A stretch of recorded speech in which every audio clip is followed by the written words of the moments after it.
बिस्मिल्लाहिर्रहमानिर्रहीम। Welcome to Alhamd dynamic world of anti test. तो बच्चों, थर्मोकेमिस्ट्री के लास्ट लेक्चर के साथ आपके पास मौजूद हैं और थर्मोकेमिस्ट्री में हमारा previous lecture Hess's law of constant heat summation पर अख्ताम पजीर हुआ था। वहीं से अपनी कंटिन्यूटी को बरकरार रखते हैं।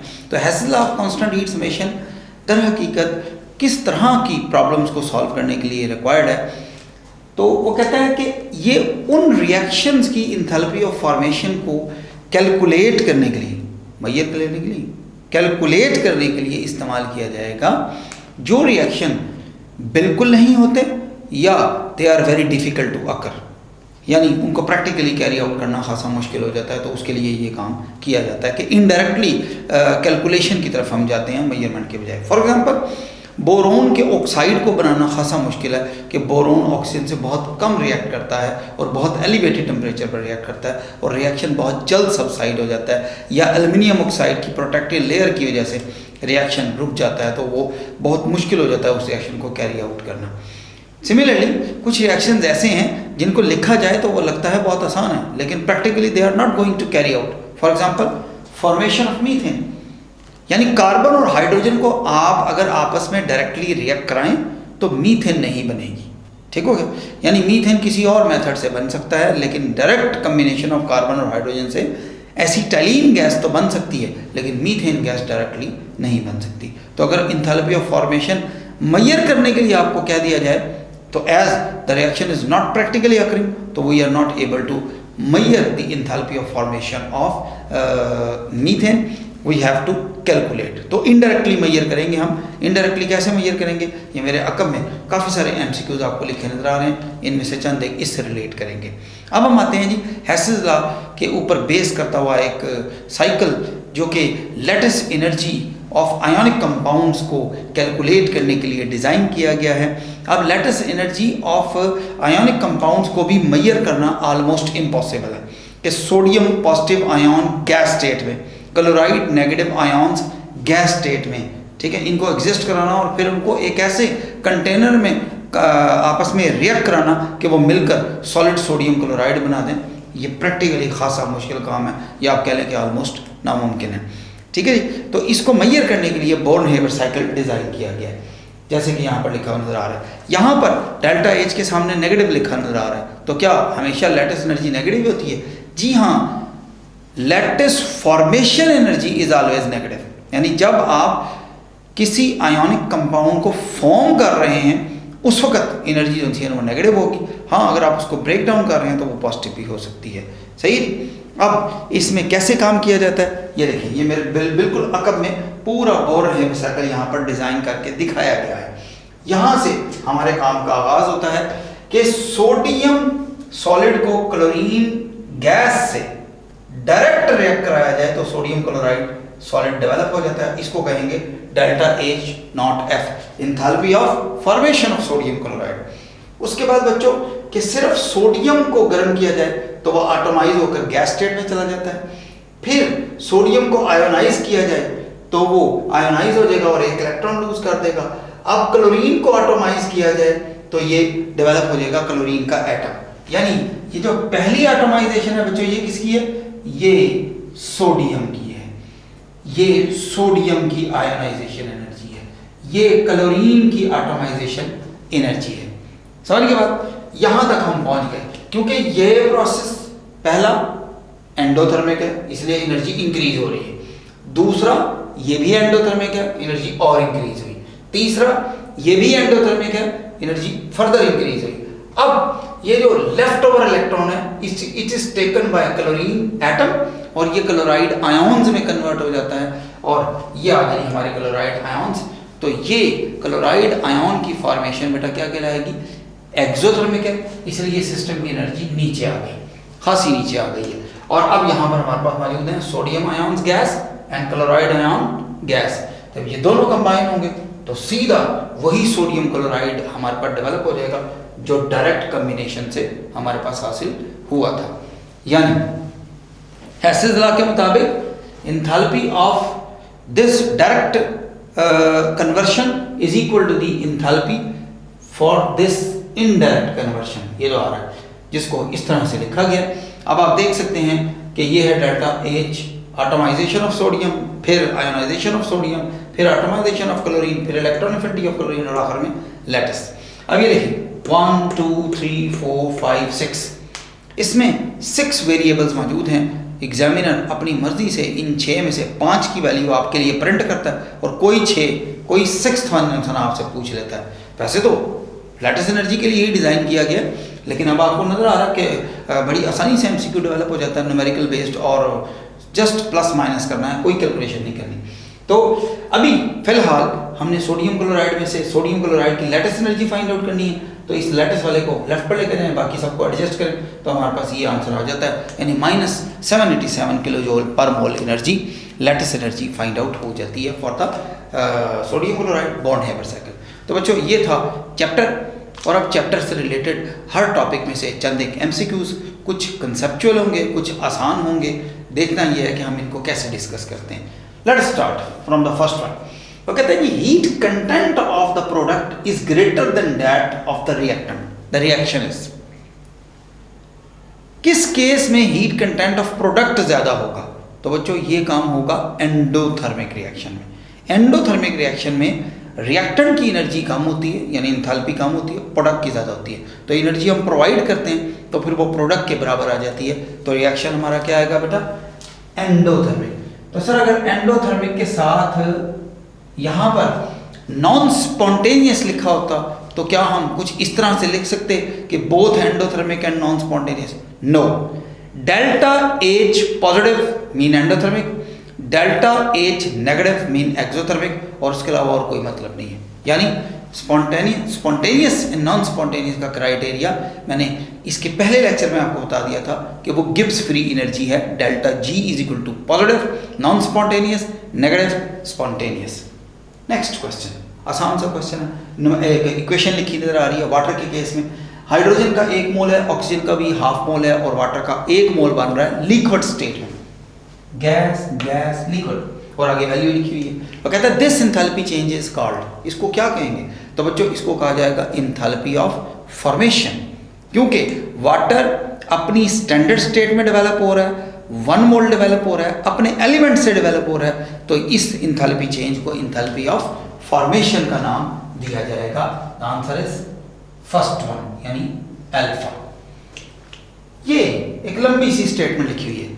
ये बच्चों जो लंबी सी स्टेटमेंट वाले क्वेश्चन होते हैं ना, होते बड़े आसान, इनकी क्वेश्चन के स्टेटमेंट को समझना बड़ा जरूरी है। जब आप समझ जाए तो सवाल समझ आ जाएगा। In a container a person is heating a milk, यानी एक शख्स एक पतीली में दूध रखकर उसको गर्म कर उबालने लगा ताकि खराब ना हो जाए। वो कहता है after some time milk starts expanded, सारी बात कुछ देर बाद वो गर्म होकर दूध उबलना शुरू हो जाता है और बाहर आना शुरू हो जाता है। And displaces the cover of the container, अगर उसके ऊपर कोई ढक्कन वगैरह लगा हुआ है, कवर वगैरह रखा हुआ है, तो वो उसको साइड में कर देता है। दूध ये काम करता है। वो कहता है what are the sign conventions associated to heat work and internal energy. इस दौरान जो हीट के साथ, वर्क के साथ और इंटरनल एनर्जी के साथ साइंस इस्तेमाल होंगे, पॉजिटिव नेगेटिव, नेगेटिव पॉजिटिव, वो आपने बताने।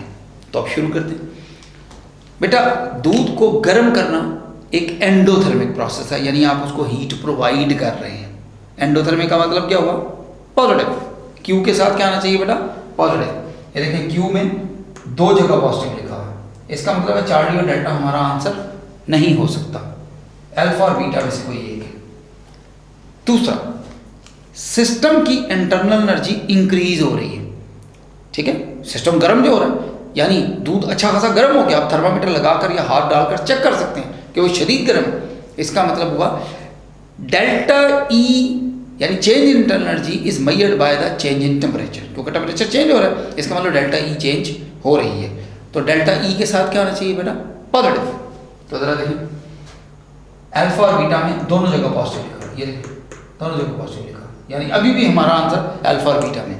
Let us start about W, work. Work क्या होगा? देखें दूध ने यानी हमारे सिस्टम ने ढक्कन को यानी बाउंड्री को उठाकर साइड में फेंका, या मैंने आपको लेक्चर में कहा था, पिछले लेक्चर में, कि बाउंड्री बिलोंग्स टू सराउंडिंग्स, यानी सिस्टम ने सराउंडिंग के ऊपर वर्क किया। तो जब सिस्टम सराउंडिंग के ऊपर वर्क करता है तो केमिस्ट्री में उसको नेगेटिव साइन असाइन किया जाता है। इसका मतलब है हमारा आंसर क्या बच्चों? +1 बीटा हमारा आंसर है। ये हमारा आंसर है, ये देखिए, ठीक है। हीट एनर्जी इंक्रीज हो रही है, वर्क सिस्टम सराउंडिंग पे कर रहा है और इंटरनल एनर्जी इंक्रीज हो रही है, इसलिए साइन। ले जी, ये बहुत अच्छे तरीके से हमने सॉल्व कर लिया। Next, which is incorrect for the first law of thermodynamics. Thermodynamics का जो फर्स्ट लॉ है उसके लिए क्या गलत है? कहता है क्यू पॉजिटिव हो सकती है, जी बिल्कुल हो सकती है, क्यों नहीं? अभी ऊपर देखा हमने क्वेश्चन में। डब्ल्यू जीरो हो सकता है, जी बिल्कुल जीरो हो सकता है। अगर वॉल्यूम चेंज ना हो तो डब्ल्यू जीरो हो जाएगा, ठीक है, जो कि हम ऑलरेडी पढ़ चुके हैं। डेल्टा ई जीरो हो सकती है, इंटरनल एनर्जी चेंज, हाँ जी जीरो हो सकती है। अगर जितनी हीट एनर्जी आप प्रोवाइड कर रहे हो सिस्टम उतना ही वर्क कर रहा हो तो डेल्टा ई जीरो हो जाएगी। Delta E equal to delta H plus P delta V, यही फार्मूला गलत है। सही फार्मूला क्या? Delta H is equal to delta E plus P delta V, ठीक है बच्चा। तो ये हमारा आंसर क्या आ गया? डेल्टा। ये formula first law of thermodynamics के मुताबिक गलत है। उधर आ जाए question number 5, which temperature scale is not used in calorimetry. Calorimetry means calorimeter जब यूज किया जाता है तो उसको हीट मेजरिंग, तो बेटा हम जानते हैं कि सेंटीग्रेड स्केल या सेल्सियस स्केल भी इस्तेमाल किया जा सकता है और केल्विन स्केल भी इस्तेमाल किया जा सकता है। कौन सा नहीं इस्तेमाल किया जा सकता उसका नाम क्या बच्चों? फॉरेनहाइट, ठीक है बच्चों। तो ये इस्तेमाल नहीं किया जा सकता, इज नॉट यूज्ड। एमसीक्यूज में हमेशा कोई ना कोई वर्ड कीवर्ड होता है, उस पर फोकस करना जरूरी होता है। Next question, 1 mole of the acetic acid if neutralized completely by 1 mole of the caustic soda means sodium hydroxide, ठीक है। तो delta H neutralization is equal to how many kilojoule per mole, कितनी होगी?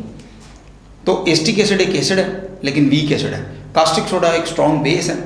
तो वीक एसिड और strong base को जब हम आपस में रिएक्ट कराते हैं तो वो वैल्यू -57.4 से थोड़ी सी कम होती है। कितनी कम होती है ये किताब में मेंशन नहीं किया गया, इसलिए हम जाएंगे किसके साथ? नन ऑफ दीस के साथ, कि जो वैल्यूज दी गई हैं उसके मतलब हमें नहीं पता, ठीक है। +57.4 नहीं हो सकती क्योंकि एंथैल्पी ऑफ न्यूट्रलाइजेशन हमेशा एक्सोथर्मिक होती है, ठीक हो गया। वैल्यू -57 से बहरहाल कम होगी, लेकिन कितनी कम होगी ये इल्म में नहीं है। क्यों कम होगी? उसकी वजह कि वीक एसिड वाटर के साथ रिएक्ट करने के बाद जब खुद डिसोसिएट हो रहे होते हैं तो उस काम के लिए उन्हें एनर्जी रिक्वायर होती है। नेक्स्ट,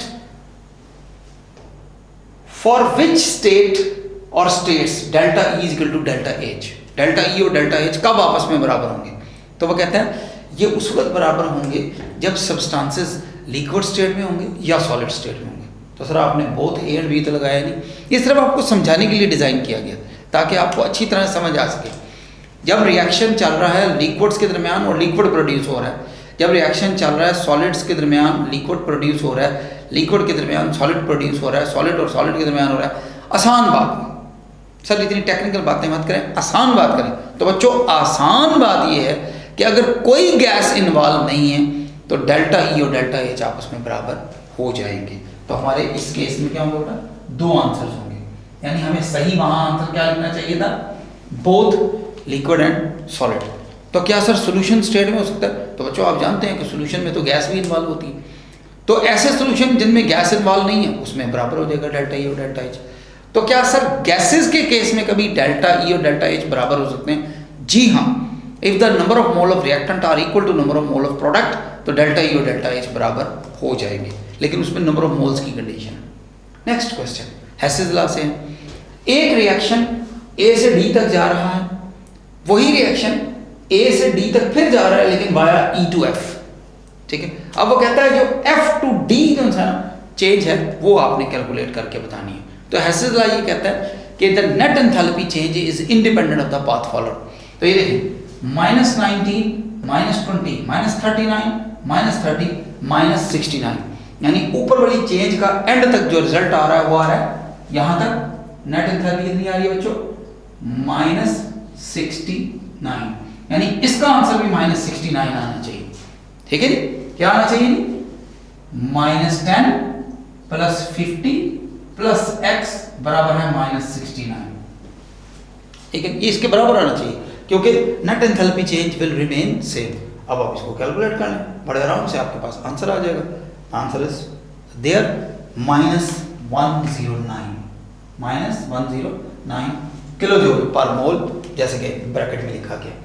अब ये बॉन्ड हेबर साइकिल का क्वेश्चन है कि सोडियम की एंथैल्पी ऑफ एटमाइजेशन 108 है, ब्रोमीन की 112 है, सोडियम की आयोनाइजेशन 496 है, ब्रोमीन की इलेक्ट्रॉन एफिनिटी -342 है, और सोडियम ब्रोमाइड की लैटिस डिसोसिएशन एनर्जी, लैटिस को ब्रेक किया जा रहा है।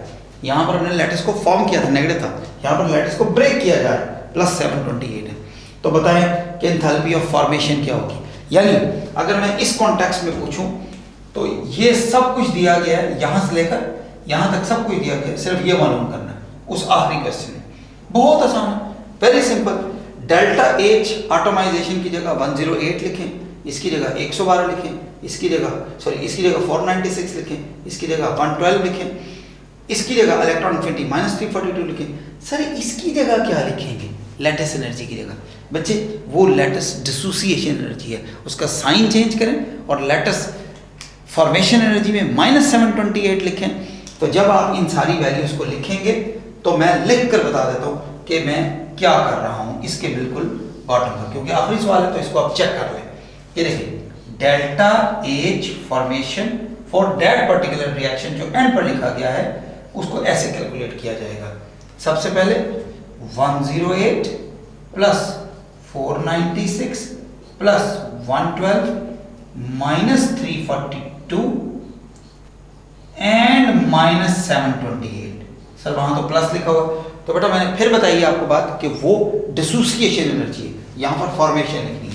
तो बच्चे इसका आंसर आ जाएगा -358।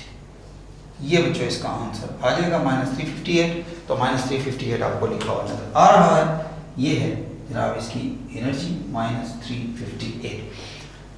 आसान सी बात कि formation energy for the ionic substances negative होती है, तो आंसर नेगेटिव में आना चाहिए। ठीक है, this concludes the lecture of chapter number 7 with MCQs। अल्लाह हाफिज़।